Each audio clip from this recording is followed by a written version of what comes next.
Like much of the South, Rocky Mount, North Carolina was a deeply segregated town, especially in Jim Crow era. The black people tended to live on the east side of town in what is Edgecombe County, and the white people tended to live on the west side of town in what is Nash County. The border is actually right there along the tracks where the train's going by. So even with the end of segregation, of course, the town still remains fairly racially divided, though thankfully not by law any longer. I'm here on the east side of town, where the absolutely stunning 1929 Booker T movie theater is still going strong, now showing stage productions. Love to see an old edifice like that still surviving. But there's a lot of interesting history in this town if you know where to look. Thankfully for you guys, I do. Just south of downtown Rocky Mount, you find Thelonious Monk Park. This park is named in honor of one of the most famous Rocky Mountainians to ever grace the stage, Mr. Thelonious Monk, jazz great, creator of such songs as Round Midnight and Straight No Chaser. He was born just about 100 yards that way in a house which is no longer there. This is what the street looks like today. I'll post a picture here so you can see what it looked like 100 years ago in 1917 when Thelonious Monk was born here.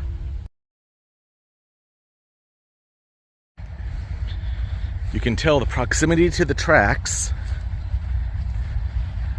I mean, they're just right there. This neighborhood was known historically as Around the Y, and jazz fans will recognize that term for sure. This is where it comes from. This is where the tracks make a Y. And you can see an Amtrak train passing by here as we go, on its way north up to Washington, D.C. Thelonious and his family would have taken a train like that, though not quite that nice probably, back in about 1922 when they moved from Rocky Mount up to New York City. And he started his career. He started really young. He was playing in jazz clubs by the time he was 11 or 12 years old. So, absolute prodigy. I'm making my way over to the tracks here. We'll see how far we can get. As you could tell, they're active tracks. We're not going on them by any stretch, but we can at least go up and see the Y. And this is it. As you can tell, it's a very active, still used train track. And if we follow this freight train, there's the Y. So, this is it. Officially around the Y. And looking back this way at the park. Thelonious Monk, an obvious legend, far from the only jazz musician to come from this town, and far from the only important person to have a legacy connected with this small eastern North Carolina city. We're going to go check out another one here in just a second.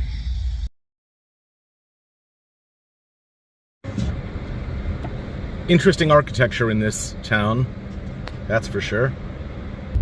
I definitely love these old Southern railroad towns. There's just so much interesting architecture, and every corner has something interesting and new.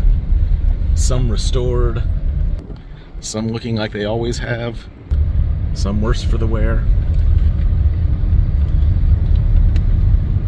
There's definitely some revitalization going on in this city. I've seen a number of restaurants and art centers and things like that downtown, and there seems to be a lot of people walking around. Maybe not on this street right as I say that, but trust me, there are. But a very interesting blend of old and new, for sure. I'm following the tracks here up on the east side of town. Classic water tower and factory building here. Not sure if any of that's in use anymore. Some more interesting architecture over here, some old houses.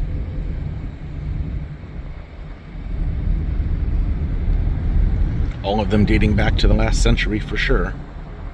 Tin roofs, beautiful porches. Look at this old commercial architecture. I don't know what this was, but I love that building.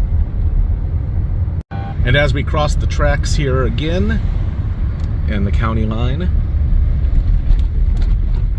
close to our destination.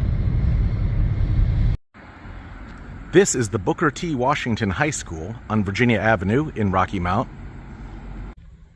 On November 27th, 1962, after finishing up with the Albany jail issue, the Reverend Dr. Martin Luther King came to Rocky Mount, North Carolina, and gave a speech at this high school. The speech was in the school's gym and is famous for being the first time he ever used the phrase, "I have a dream." This was nearly a year before his famous Washington, D.C. speech, which obviously made history with that very phrase. They are working on the gym right now, so I asked permission to take these pictures. They said as long as I don't go inside. So this is it. This is the gymnasium where on November 27th, 1962, in front of a crowd of 1,800 people, and a year before the March on Washington, where Dr. Martin Luther King gave a speech. This speech, toward the end, closed with these lines. Apologies that I'm not a tenth the orator he was.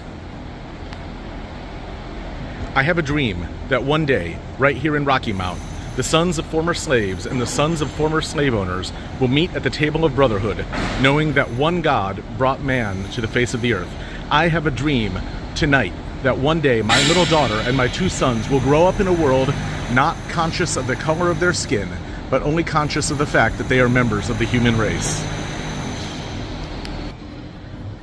Incredible stuff, powerful, and to think this is the place where that happened over 60 years ago. And a big shout out to the construction workers for giving me some brief access to that, since I know they could get in trouble with their boss letting someone in, and I didn't have a hard hat and all that. But incredible stuff, from Thelonious Monk to Dr. King, right here in little Rocky Mount, North Carolina. Hey, thanks for coming along and watching this with me. If you enjoy my videos, please like and subscribe. And I've got some new stuff coming out. Hopefully you'll like it. Share it with your friends. Force your family to watch. Whatever it takes, you know? Anyway, thanks again for watching, and have a great day.